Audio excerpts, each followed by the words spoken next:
And welcome back to our channel. So today in this video we are going to discuss about how to disable download option in YouTube video. So without wasting much of our time, let's get straight into the video. So for this, all you gotta do is simply tap open your YouTube Studio app. Once you open it, you will end up in your profile or your YouTube channel. So once you're here, you need to simply tap on the publish content you want to disable download option in. So once you have selected it, you need to find the pen-like icon, simply tap on it, and once you have done this, you need to tap on tag shorts and remixing option. So after doing this, you will end up in this kind of interface. So now you cannot find the direct disabling of download option right here.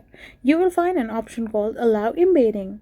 So once you simply click on it and do not tick the box, you will be able to stop the conversation or any type of embedding that will happen on your particular video. So by doing this, you will be able to disable download option in your YouTube video. I hope you found this video helpful, so don't forget to hit that subscribe button and do give us a thumbs up. We will be back again with more informative videos. Thank you for watching.